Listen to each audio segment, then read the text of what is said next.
All right, let's take the discussion in markets forward. Markets are trading flat, but pull up the small cap and the mid cap end of the market. That is where the action lies. Vinod Karki is joining us from ICICI Securities. Flat as flat can be, but that's okay. No complaints. We have shot up quite a lot in the last month or so.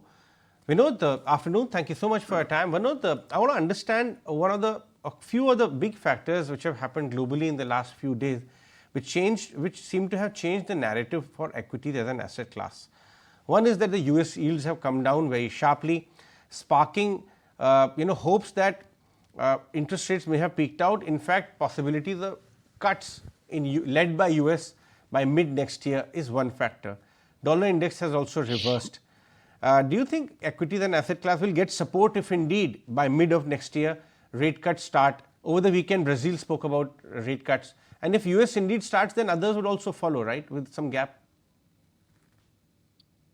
Yeah, thanks, Ajaya. See, I started now to believe that, earlier I also thought that this at some point rates will be cut and things like that. I think we are in an environment where rates will be higher for longer simply because if you look at the top three economies in the world, if you include India to be four, US, China, Japan, and India.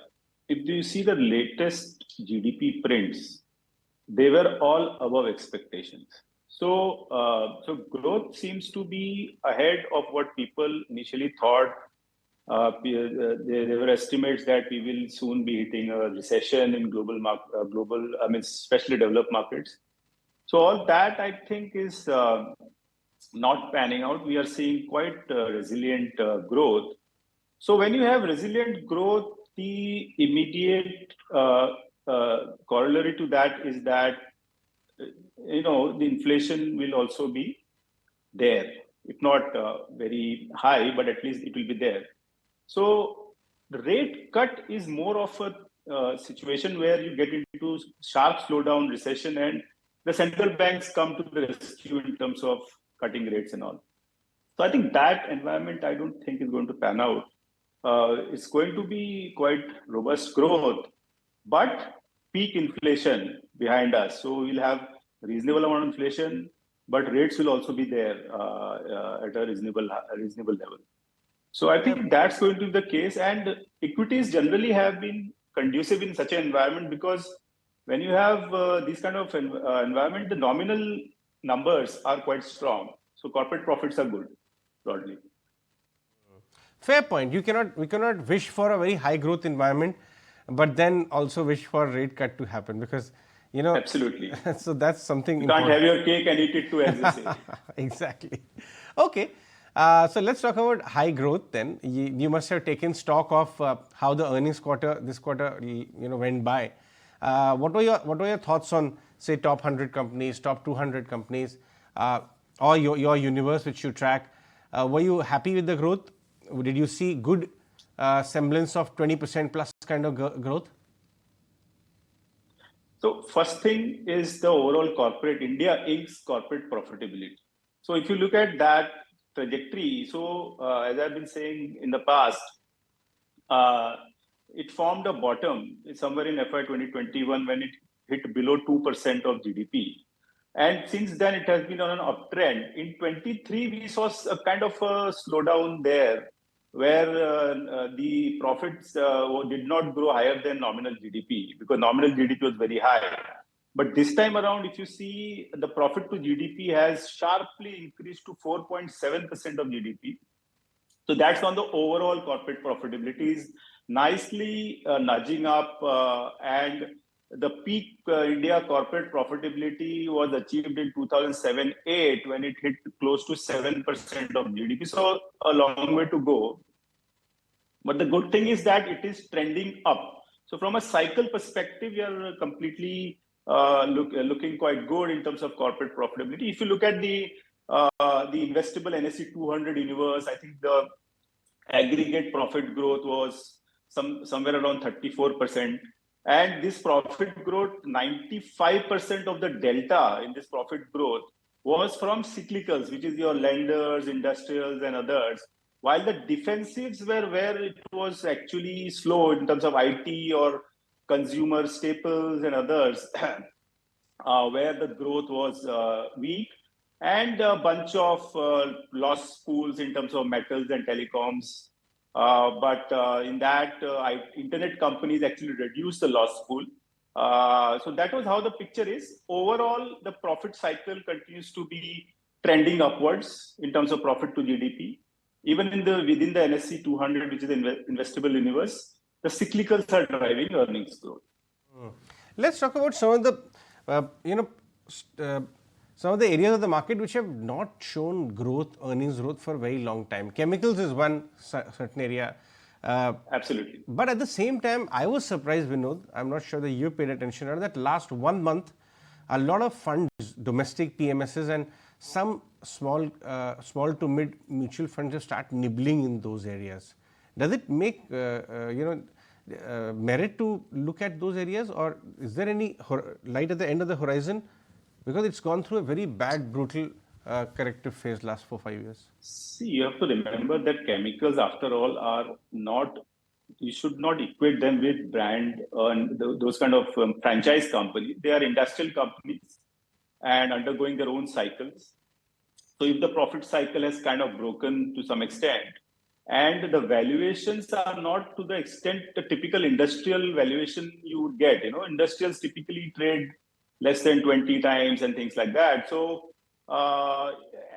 chemicals are industrials, but if their valuations are north of 30, 40 times forward, I think, and the profit cycle is showing uncertainty, I don't think it's very favorable. You may be trying to catch something where you have some more faith on certain companies, which is possible.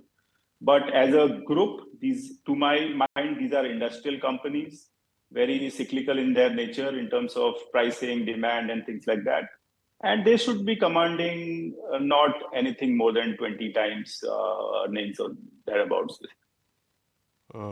Where do you see the biggest earnings trajectory from here on? And then I want to understand, where is the durability or longevity of earnings? Do you think financials have a good earning cycle for next 3-4 years?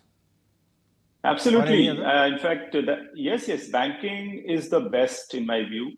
If you look at structurally, what is happening is even in FY24, we are forming the bottom of the NPA cycle. While the corporate releveraging cycle has just not begun. It's only retail credit. If you see that 15% odd growth in the system, the industry credit has yet not picked up. And we know that if we are saying that we have an investment cycle and the GDP growth is picking up, there is no way that the corporate releveraging will not start at some point in time. So it's just a matter of time, and these banks are well poised in terms of their capital adequacy ratio, in terms of NPAs and the credit cycle, and so I think they are well poised, and we are seeing the profits. The maximum beats and upgrades we saw was within financials and some of the industrials, the typical the cyclical companies. So I think all the indications are that they will do well as the economic cycle keeps expanding. And the valuations are extremely reasonable in this space. Vinod, which part of the power value chain are you finding most merit? Power financiers, transformer companies, wires and cables, legacy power gen companies, or renewables? So I think power overall looks structurally positive, but I think one should only get into areas where they get valuation comfort. Again, I am saying these are capex intensive sectors, industrials where leverage is required. So I think there are companies where the valuations are quite reasonable. Some may be in the PSU space, but keep an eye on valuations. Because growth will be coming for sure in this sector. The way it's panning out, the economic recovery is there, power demand is going up, but don't lose sight of valuations. That's the key advice here. But the sector is structurally moving up. Okay. The other area of the market has been consumers. Volume has not been there. In Yeah. fact, even QSR as part of consumers have started faltering. If Westlife result this quarter was any guide, even Jubilant, and there is massive competition coming here. Plus, the Zomato of the world are actually giving good competition of sorts to a lot of QSR chains, right? So tell us about consumer as a whole. When will volumes come back, and if any view on thoughts on QSR in particular? Yeah, so consumer, you rightly said, QSRs, in fact, across the board, there were downgrades and disappointment. And broad-based FMCG companies, their volume growth was quite muted. But what stood out within consumption, in my view, was clearly auto, which is and housing, and what I would say as some of the companies in the travel, tourism, leisure, and those kind of activities, they have really picked up. So it's there are spots of what is the pockets of high growth within discretionary consumption, but broad-based consumption and some of these spaces where you mentioned about QSRs and all, I think there has been weakness. Broad-based low-key consumption items in general, where we are showing weak trends, especially because the rural income growth still remains a concern due to deficient rains and agriculture output being a little challenging. But I think there are pockets of discretionary consumption where things are looking quite good. Right. All right, Vinod. Thanks very much for joining us on the show today. That is Thanks, Vinod Ajay. Karki of ICICI Securities.